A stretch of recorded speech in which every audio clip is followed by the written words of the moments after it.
To start off, let's briefly go over some terminology. Street dance is a blanket term that refers to a number of closely related styles that were created in the US, outside of studios and in a natural social setting. The antonymous term would be concert dance, which includes ballet, theater jazz, and any other genre built for set choreographed pieces to be performed in front of an audience. When looking at the various street dance styles, two key characteristics emerge. First, the core of each is groove. Second, their foundations and original context put freestyle at the forefront. When dancers choreograph in the street dance genre with pre-existing steps and the traditionally concomitant music, you'll notice that it often looks like it could be freestyle. For example, funk, hip-hop, and house music are rhythmic, meaning that they have strong, repetitive patterns. Any beats that fall off of the on-counts are consistent and loud enough that one could memorize and incorporate them in the middle of a freestyle. There's also usually not much of an ebb and flow of energy in the choreography. In contrast, the choreographed nature of open style allows it to rely much less on rhythm, and use of groove is often inconsistent or not there at all. In its place are fixed arm moves and irregular steps. Open style as a culture of dance teams, competitions, choreography, and formal stage performances originated with several Filipino collegiate dance teams in Southern California during the 1990s, though it wasn't labeled that way by the dancers themselves.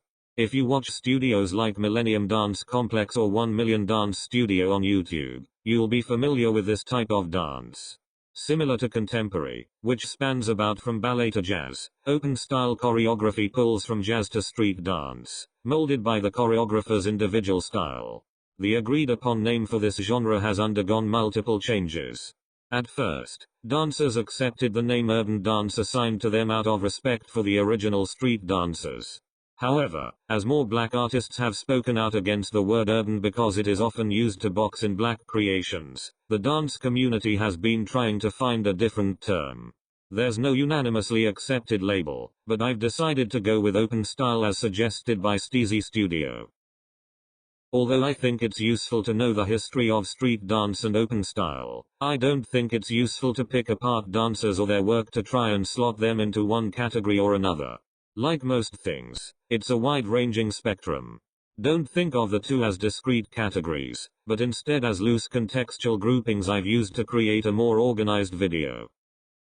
While this is technically a dance ranking, I put a lot of thought into creating tiers that allow me to talk about dancers without stumbling into the realm of pedantry, which is why Tier 1 is appropriately titled, I'm Screaming.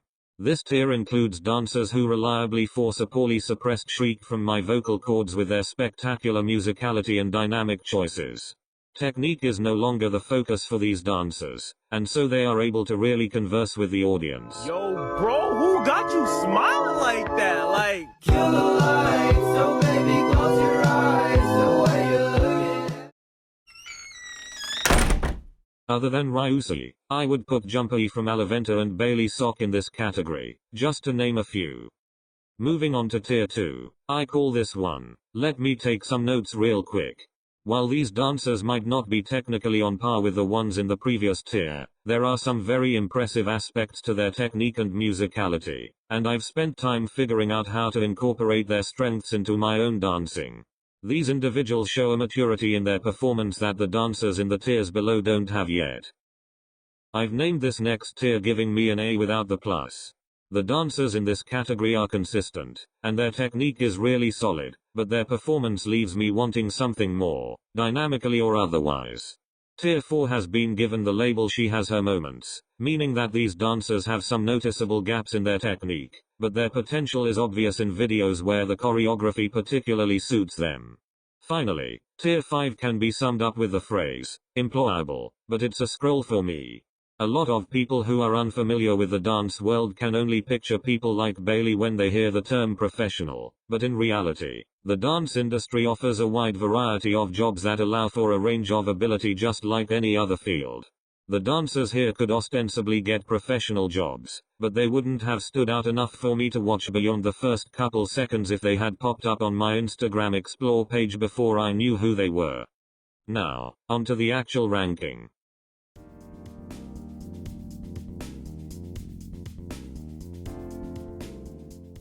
In relation to technique, shape refers to a dancer's ability to arrange themselves into full geometric forms, through an awareness of opposition, angles, and weight transference.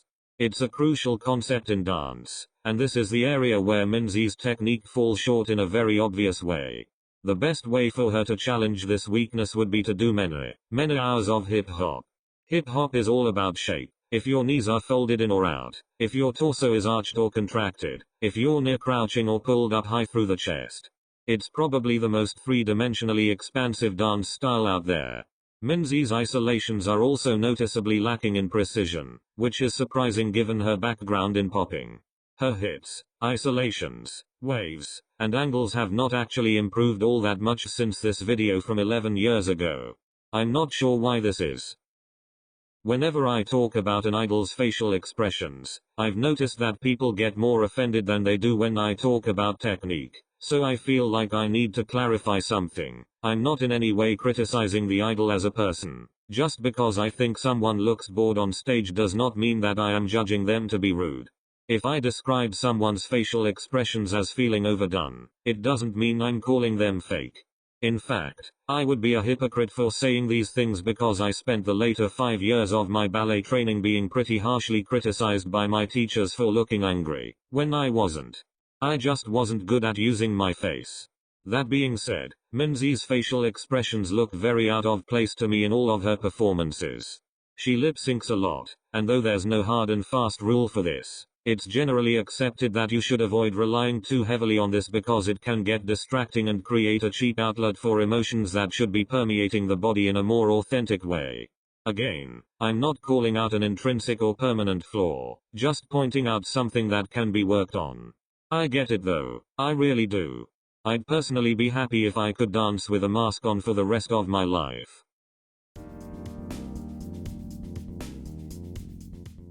Yua has a really lanky body type that she doesn't quite know how to control yet. Her arms and splayed hands in particular are quite distracting. She's also clearly uncomfortable with weight transference and lateral extension, and she dances like she's been tied to a perpendicular rod. Similar to Minzy, I think doing more hip hop would push her body in the right direction. Yua does have good musicality, shown in the way she catches beats with her chest and shoulders, so it would be interesting to see what she could do if she brought her technique up to match.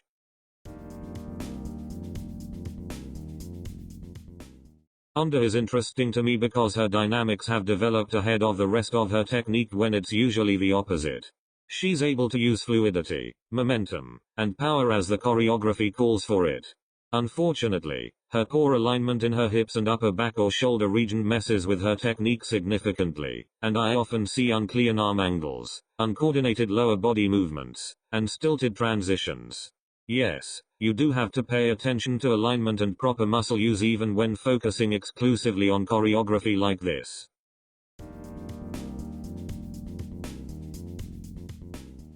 Unlike the previous dancers, Kai's technique is at a level where you can give him any choreography and have confidence that he will put on a decent performance. Beyond that base level competency, however, he comes off as very tense. His shoulders are rounded, his pelvis is tucked, and he almost retracts his limbs into his body instead of allowing for relaxed extensions. Because he isn't able to alternate between engagement and release, his pops lack impact, and his dancing can't incorporate fluidity or groove in a natural way. It's actually pretty common for dancers starting out to end up being way too forceful with their movements before they've committed the step coordination to muscle memory, and their body can retain accuracy while releasing tension. Until Kai moves past this first stage, he won't be able to progress. Taeyong struggles with the same C-shaped posture and excessive muscle tension as Kai does, but I find his dancing slightly more interesting because of his musicality, and his dynamics are more present than Kai's.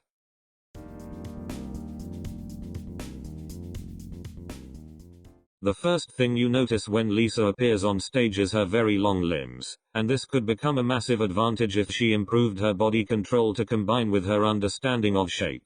Generally speaking, pops, footwork, and isolations are the most effective and interesting ways to embody the music, but because Lisa's not particularly strong at any of these elements, her dancing can feel kind of limited at times. I got a comment once asking why Lisa's groove looks off despite her hip hop background. While groove is generally thought of as an up and down movement you do with your legs, in reality, the most important contributor is your chest. If you have a consistent isolated chest wave, you shouldn't even need to move your entire body up and down to create the right feel. Basically, while Lisa is doing the right movements in a superficial sense, her stiff torso means that her hip hop groove lacks depth.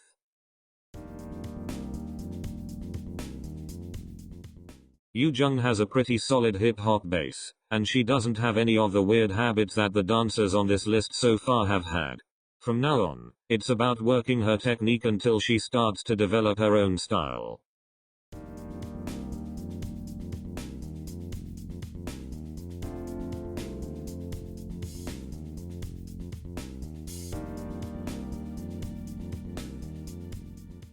Even if her technique hasn't been developed all the way, I see a lot of potential in Seulgi. Her natural propensity towards crisp locks makes her timing very clear. Seulgi seems to have some level of hypermobility, meaning her joints are more flexible than average, so her wrist angles often go past 90 degrees. I personally think it adds an attractive flair to her dancing. Based on her upright weight placement and loose footwork, I can tell that she doesn't have that much hip-hop experience, so I do hope she can hone her street dance basics because Seulgi has a lot of unique qualities that are worth expanding on.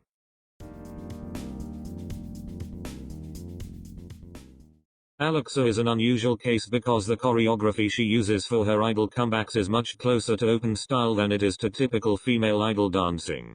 From her stance to the way she moves her torso, she clearly hasn't been trained to dance like an idol, which, don't get me wrong, I'm not saying is a bad thing. It's just not something I've ever seen from a female K-pop idol. Alexa is a super ball of power. Her legs move apart from her hips and upper body positioning in a way that makes it possible for her to do leg work super full out. In order for her to take her dancing to the next level, she needs to work on her control and musicality. Often, she either flat out rushes, or it's clear that she's not properly hearing the part of the music that she's supposed to catch.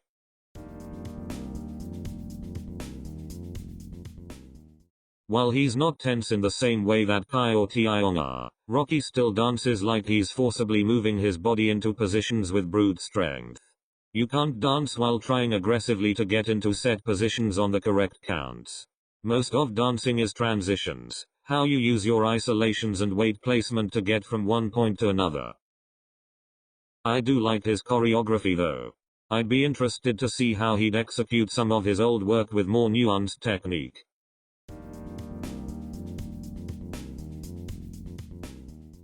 Though Yu is very similar to Rocky in his lack of relaxed dynamics, he's slightly more aware of his transitions, so I put him above.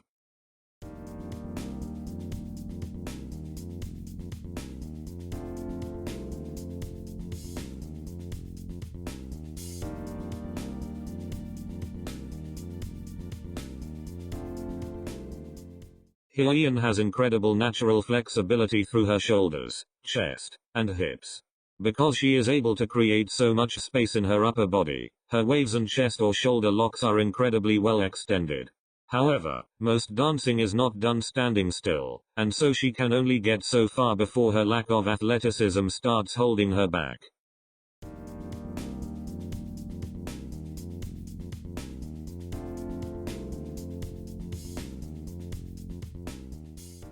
Her lack of precision in her leg work is probably what is most noticeable, but her messy arms and general lack of power also make her technique look underwhelming. Despite her long dance background, Hyoyeon often looks like she's about to lose balance, which confuses me somewhat. It might be something to do with her hip-to-foot alignment, but I can't be sure. Similar to Taemin, Hyoyeon's technique became increasingly suited for idol choreography over the years, and unfortunately, she never got a chance to develop her technique in the ways that are necessary for a dancer to go full out.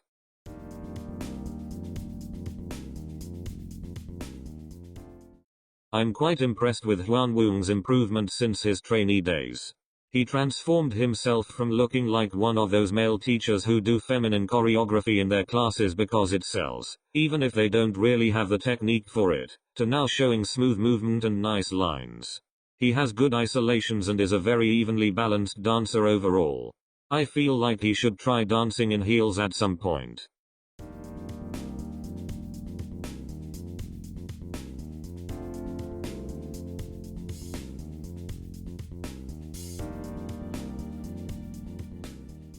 Woozi's fluidity surprised me.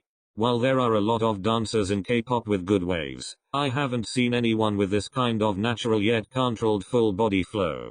It's so satisfying to watch him combine his sense of shape with precise footwork and smooth circular movements. Other than just honing his isolations further, Woozi could work on cleaning up his arms. They tend to flail around without showing clean stops, and it can prevent your eye from appreciating the other great skills he has.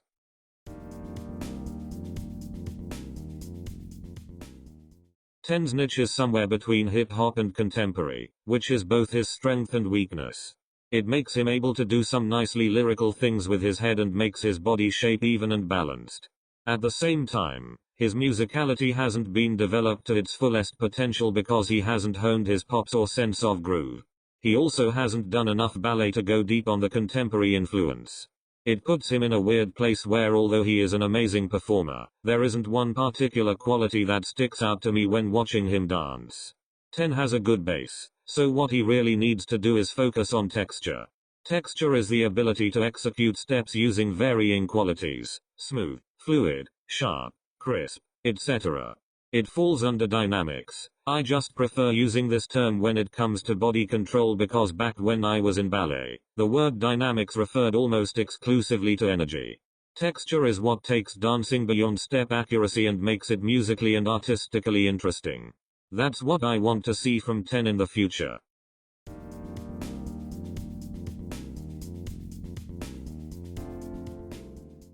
Jisung's musicality shows so much potential. Due to his background in popping, he's able to catch subtle melodies and hit beats in a way that a lot of other dancers can't. I want to see him work on his body connection to further diversify the textures he's able to incorporate into his dancing. Though Treasure has a fairly balanced dance line, I'd say Hyunsuk is the standout.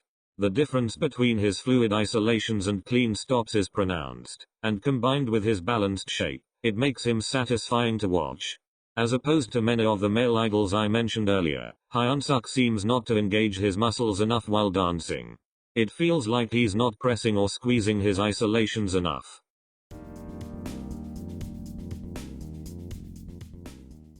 Like Jisung, Byeon's strength is in her pops and waves.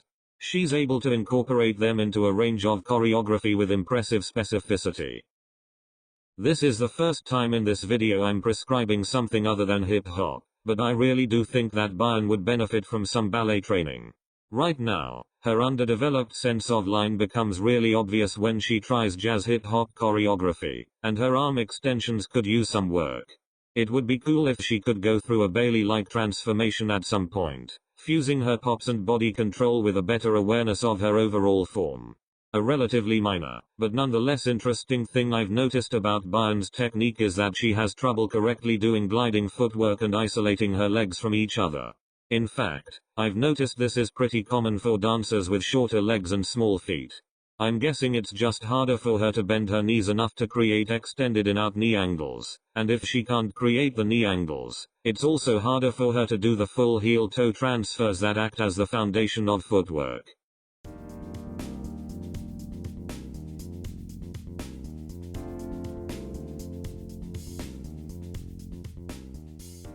Shotaro is an example of a dancer who is able to use their long limbs to their advantage by creating consistent balanced shapes. He is a very clean and smooth dancer, and I'm a big fan of how he does this one particular traveling shoulder move. He's at a point where his personality comes through in his technique itself. One minor thing I've noticed is that Shotaro's pelvis alignment forces his knees out to the side.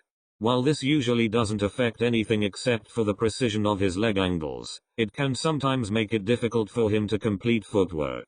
While Shotaro is a great dancer, I find myself wanting more from him in terms of groove and dynamics. Now that he has to dance for up-close cameras, I hope he can work on his facial expressions as well.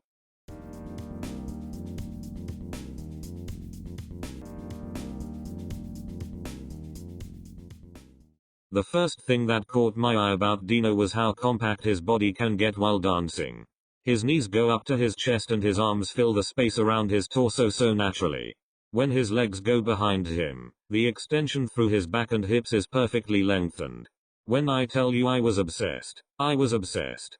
Dino reminds me of Sean Liu in the sense that you don't realize how difficult it is to maintain his lines until you try it for yourself.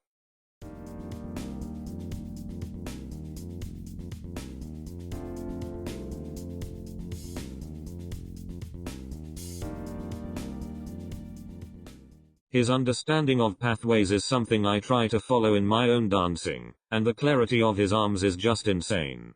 Another thing that really stands out when you watch Dino is how healthy his alignment and muscle use is. His shoulders aren't rounded, there's nothing stiff, but he doesn't look weak either. Because of this physical efficiency, he's able to do jumps and floor work with incredible ease. Dino looks a little out of place doing hip hop, but I honestly don't think that really matters at his level of technique. It's interesting, sort of like watching Sean do Bailey's choreography to Pop Smoke. I like watching the way Dino figures out how to compensate for things his body doesn't know with his head angles and waves. If you have good technique, any interpretation is interesting and whole, even if it's not necessarily the technically correct one.